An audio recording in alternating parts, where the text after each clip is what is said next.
Yeah, we good. I hear Yeah, I you. can hear you good. We good? Man, I'm All right. cooling. What's good, brother? All right. Listen, before we talk about what I really want to talk about, I saw you last night talk about the mishaps and everything. Give people a little insight what happened last night with you Yeah. and brother. You say, well, last night was cool. I got the battle was good. It was cool at first. Then like first off, they was there to see Av. You know what I'm saying? Like it was a tough crowd at first, but that's expected. We was going. I rapped first, you know. Then Av rapped. He went crazy. Great round, deadly ass shit. I came back in a second, had a good second. And then a young lady in the crowd. She was just enjoying herself and just, you know, but she was really close to the stage. So like I let her talk. Her talking kind of threw me off a bit. And I did once I did, instead of just like I could have ignored it and at that moment, but I heard her. She kept talking. So I had told her to shut up, right? But I shouldn't even say shut up. I should have, you know, I should have kept rapping, but it did throw me off. I told her to shut up. So then after that, now she's like going back and forth with me while I'm on the stage. You know what I'm saying? And she was like, other people were saying like she was drunk and having a good time. She was a fan. I handled it wrong. You know what I'm saying? I handled it wrong. Then we had some back and forth, and that was that. I tried to apologize to her in front of everyone. She didn't want to accept my apology, so we just kept it moving. You know what I'm saying? That was my second round. Then my third round, by that time my energy was off. I rapped about a minute and a half, and it just was like, whatever, I'm out of here. Half closed it out, man. I feel bad about not closing the battle strong. You know what I'm saying? But I apologize to the young lady. I said the next event she come to, I'll pay for it. You know what I'm saying? Whatever it was, you know, I don't want to, because I. You a Yeah, stand-up dude, my dude. You a stand-up dude. That's when yeah, I listen to you, no, you a for stand-up sure. man. Because I got, I'm gathering I from you, got brother. black women, and you know, my mother's a black woman. I wouldn't want nobody to do it. The same thing I did. I wouldn't want nobody to do that to my mom, my sisters, my aunties. You know what I'm saying? I got caught up in the moment, and I apologize to her. Some people, even the same with the battle. I don't want to get no excuses because this is a big battle. You know, this is my biggest battle, and for the people who support me, I didn't get it. I didn't close it out well, and people can still talk about stumbling and all that type of shit. And I apologize to my supporters for that. And just, you know, the next battle, I'm going to be on point the rest of this year. You know what I'm saying? Had a mishap. Av is back. You know what I'm saying? A lot of people wouldn't even did that. I'm a warrior. You feel me? Like, niggas ain't stepping in there with Av in Virginia. They not doing that. On the welcome back, niggas is real not talk. doing that. You know what I'm You know? saying? Niggas is scary. And somebody tell me they favorite battle rapper who ain't never lost a battle or something. So it is what it is. My trajectory is still looking up. I'm with it. I got the music popping, so it's just lit. Dog, speak about music. Let's stay with the music right quick, man. I'm gonna be real with you, right? When you name a project called Drill Music for the Soul, right? As an old head like myself, I respect the drill movement from UK and Chicago to New York niggas biting from y'all and everything like that. But that ain't really my way. I respect it, but that ain't really my ways. But when you said drill music for the soul, give me the title of that first, because I felt more soul. Is it because the drill is what you guys do drilling? The drill to call it what that is was it? only because I feel like I'm still talking about the same shit that drill rappers talk about. I just added my own twist to it. Like, you know what I'm saying? I was heavily inspired by Griselda, heavily inspired by, like, you know, Jadakiss, and these the people I listen to. You know what I'm saying? Like, even since I was a shorty, I always liked East Coast music more. You know what I'm saying? Coming up, I always enjoyed that type of rap. Honestly, growing up in Chicago, I liked R&B more than rap, but any type of. You wasn't playing Bump J? Yeah, they cool. I fuck with them. Like, I really do. I like and Bump J, my people from my hood know Bump J well, so I really do listen. All them. That's easy, but I always like the East Coast shit more. Like, it just was more aggressive, and you know what I'm saying. Now that I'm older, I can understand the Chicago shit more, like Bump J and them. I get where they coming from now, but just the East Coast shit used to grab me more. Like, yeah, okay, them niggas fire. But Be honest. How y'all feel about the New York niggas buying y'all style? We don't pay attention. We just be like, the niggas copying. Like, the niggas just, it's just them. Mm. But I think what y'all messed up at, and correct me if I'm wrong, there was no unity. No, it's in no. the drill If music. Chicago had unity, like I look at Detroit, like you probably don't listen to a lot of Detroit artists, but the way they came up, like I remember when they first started coming out, niggas was like, man, they sound funny, they not on beat, but all of them support each other and somehow, and even if they got beef, it's always somebody that can talk that they don't want to fuck up the money. The thing about the thing about Chicago is those are real street wars. Like those are not to say that these are generational wars. Wars in Chicago get passed down. My father is a four corner hustler, and I'm beefing with. He's beefing with the same niggas. I was beefing with the same niggas he was. When we was growing up, they was like, y'all gonna be into it with them. The shit in Chicago is not about money, nothing. This shit is deeply rooted in generational shit. Like, ain't nobody beefing about no money in the rack for real. These are all beefs that niggas inherited. These neighborhoods that these people are from have been beefing since there's been gangs on there. So like in other cities, right? Somebody can call somebody and be like, yo, this fucking up the money or ooh, but in Chicago, it's like niggas not gonna care because we not warring over. That's why niggas don't get like big RICO cases. Ain't no money involved. It's just violence. You know what I'm saying? It's just y'all grew up over there, and growing up when drill music started popping, I was heavily a part of a lot of drill. Like it's drill music videos that got millions of views that I'm in. My homies and shit. You know what I'm saying? I could have easily been in one of them, but most of them niggas, I always said, man, one day I'm gonna put out a project that's artistic, that people are gonna like, I never wanted to diss the dead, none of that shit.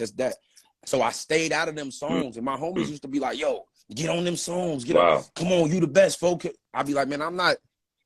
Was it hard? Yeah, niggas tried me. Niggas like, yo, you don't want to rap, you scared of this shit? I can't be scared of this shit. Y'all see what I do out here. You know what I'm saying? Most of the people in the drill era are either dead or in jail. It's only a couple of niggas that survived that shit. Lil Durk and Chief Keef. Yeah. You know what I'm saying? Like, who else come from the... To get the respect he deserves, you feel? I mean, but he just, the way he carry himself, he not all in a life like that, you know? That's what I'm saying, though, I feel like Sosa doesn't speak enough himself. I think as people speak for him, I wish he spoke more about how he was the orchestrator. But he's just cool and he getting money. Like, you know, the thing about Chicago is sometimes when you're the one that get the light, everybody think you're supposed to take everybody with them. You know what I'm saying? And he didn't want to do that because it get political. Like, it's certain niggas he fucked with from his hood, certain niggas he didn't fuck with from his hood. Then, you know, niggas start feeling away once you get rich. Now they think you super rich and you can take care of everybody because of your phone ring. Taco. God bless the dead. Oh, yeah. Zach TV was my dude. Like, we got real cool. Yeah, I got cool with Zach because he like battle rap a lot. This told me Zach got cool right quick. He like one of my blogs. I did Ad. It was 2016. I did a blog on Ad. He DM'd me. He's like, yo, homie, I rock with you. I'm like, nigga, I rock with you. Zach, what you mean? I don't want academics for Chicago news. I go to I met Zach TV. Sammy Wild Hunters introduced me to Zach TV. I met him once. He's a good dude. And I was just starting my battle rap career. And he was like, yo, if you nice, I fuck with you. You know what I'm saying? Unfortunately, he passed away too soon to see my rise in the game. So rest in peace. That was a hard loss for Chicago. Zach TV. Yeah, man, a big hard loss, man. I felt I went to Chicago. Anything to do with Chicago, I went to Zach TV for it. That's what I learned about Rondo #9. That's what I saw him in. What's the brother that passed away? Who was down Rondo #9? L.A. Capone. He was back in the alley freestyle with Zach back in the day. Capone. You know what I'm saying? But back to you, brother. Dog, I didn't know he was. No, A3, I've been waiting on you to hear it, man. I'm like, yo, I think 3 gonna like this. Do a video for Wrigley Field. I'm telling you, do a video for Wrigley Field. No, Wrigley Field, I'm from the north You side know of what I'm saying? Chicago, so like that's a real thing. You know what I'm saying? That's what Wrigley Field at. When the Cubs Stadium was there, we done got into some trouble at Wrigley Field. We done had some good moments at Wrigley Field, just being from the north side of the city. And I'm from the north side, so I'm from uptown, so that's like the side of the city where like niggas think you don't hear much about the north side of Chicago. It's a yeah. Always south side, right? All the people you just named Right now, they all from the south side and the east side. And then the west side is a certain way. The north side is kind of preppy, and I'm just from the hood in the north side, you know? Like it's kind of like Manhattan. Like, you know, Manhattan got the nice, you know what I'm saying? So I'm from the north side, so me being from the north side, it make me have an extra chip on my shoulder because people might think like, oh, these niggas, they some north side niggas. They not like that. And it always put that chip on your shoulder like, I'm going to show you niggas. And like, I just wanted to add, I wanted to still stick to my culture, but add my own twist with the music. So drill music for the soul is just the right thing. Like, we still talking the same shit. Your production tells me, sir, I love you R&B. listen to a lot of R&B. Yeah, see, your production alone told me, yo, Fo, listen to a lot of R&B because that's soulful as hell, my G. I ain't gonna hold you. Very soulful production. Who did the production for you? I got my man Dr. Mike Bender. He did a few tracks, and then I fucked with this dude on YouTube named Cy Puda. Cy Puda got a lot of fire. Like both these niggas crazy, but mainly the person who got me some beats and who mixed and mastered it was my man Dr. Mike Bender, man. He been working with a lot of people out of Chicago. He's fire.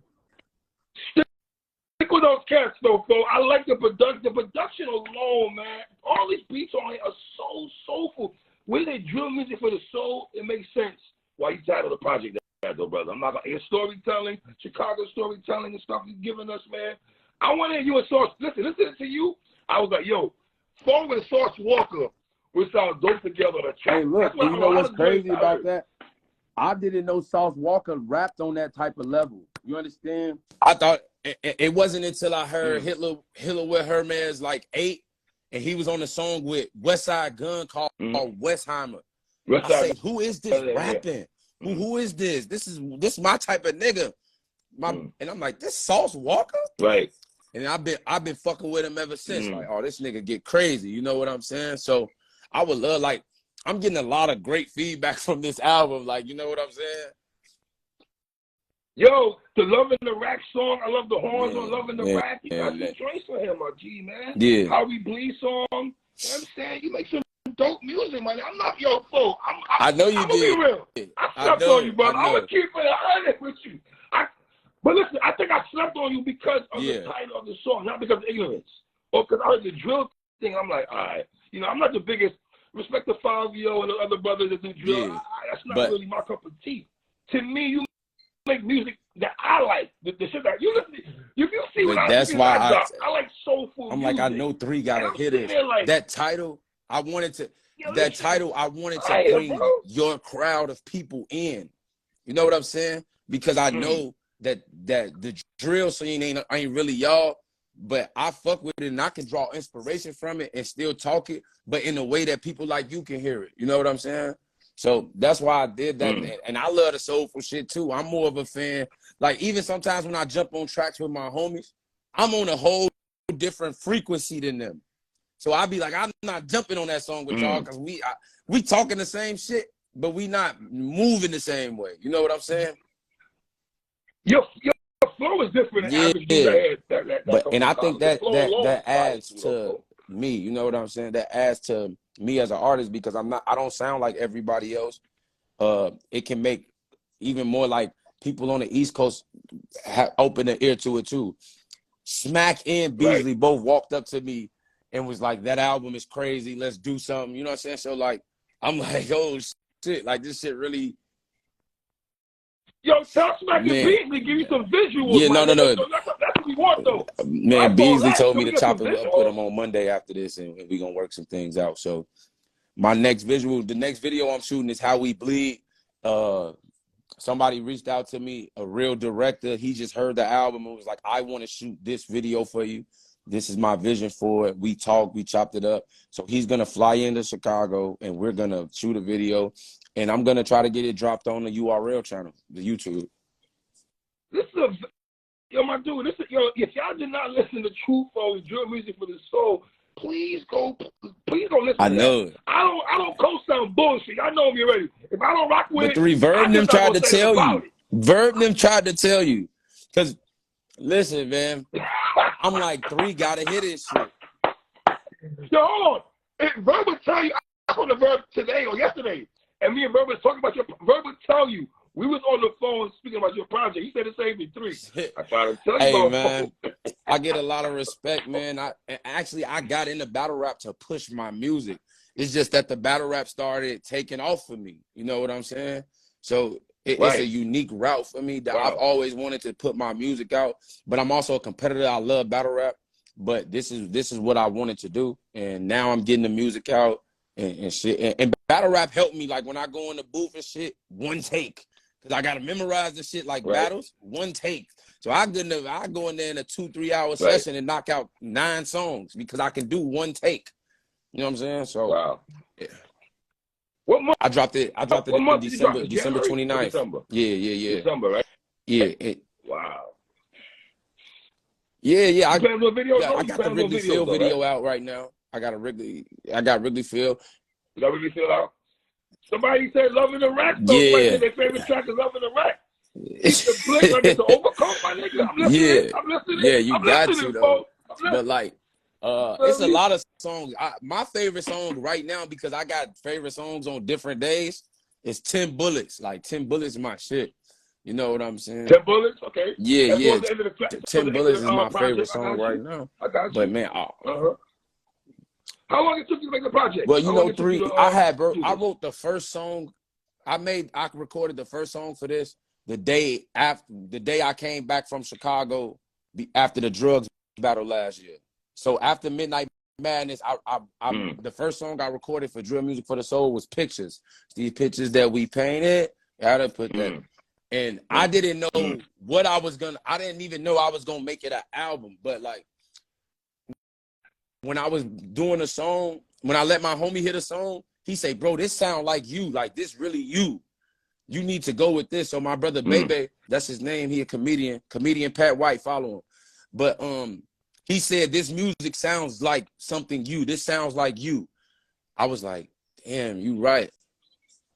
So I'm gonna cut your wisdom right quick. Nicholas Craven is a producer in here. Yo, Nicholas Craven, this is my man True Foe. He is a dope rapper from Chicago. I would like you to link up with this brother if y'all can and do some music together. He does music for Bobby James. Yeah. He did music for Ransom. He did all the Ransom projects that he director's cut. He did all that. Nicholas Craven, this is my man True Foe. Please follow him on Instagram. Please. So once bro told me like, yo, this sound like you. And I was like, you know what? Because I was in a bag where I was like, the Chicago people not trying to hear me rap like this. Like, it's people in Chicago that don't even know who Griselda is. Like, in my crowd of people, they not listening to that shit. Right. I put my phone on Do Not Disturb. You hear me now? Somebody called. No, you good. But yeah, so once I did did that, I'm like, man, people not trying to hear this shit. So I was doing a lot of music with bro them, and it's good music, but it's just not me. You know what I'm saying? Like, it wasn't me. So once I did that song, bro was like, man, you need to keep doing shit like this because that's you. So I'm like, all right, cool. Now, as time got going on and shit, like throughout the year, I started making other songs. And then around June, I don't know what I was doing, but I just was like, man, I'm going to call this shit Drill Music for the Soul. And then once I came up with that concept, once I had a couple of songs, I started to build on it. And then I still wasn't even confident enough to drop this shit, 3. You understand what I'm saying? I still was like, fuck it, like, man, this is just me. I'm gonna let my people hear it. And then I let my man, he a battle rap, he be on the spaces and shit. His name Hollywood Trey. We call him Coach.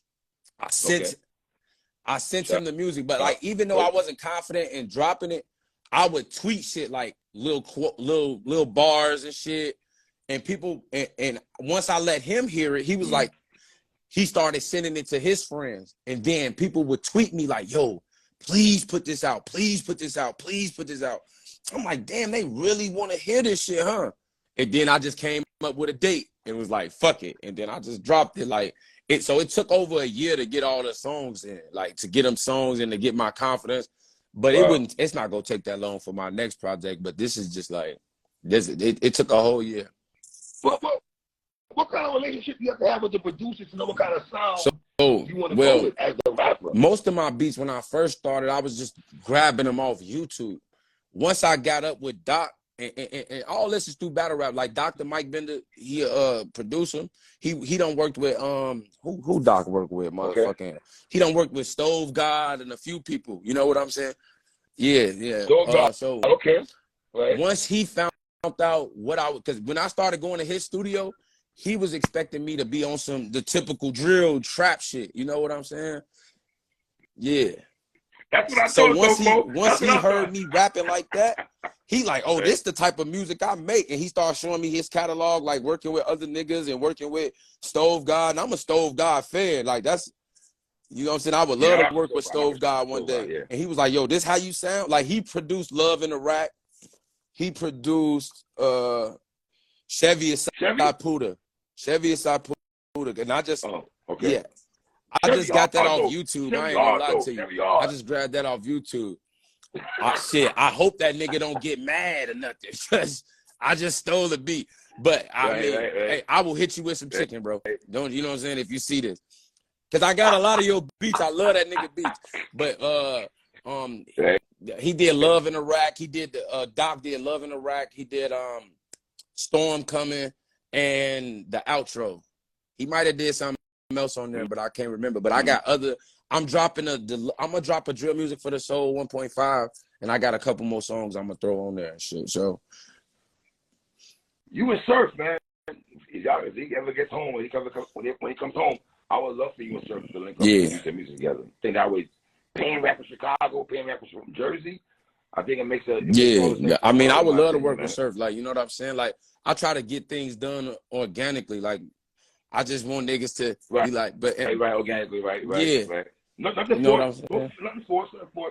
But I would say this though, man. For all the talk that battle rappers can't make music and everything, bro.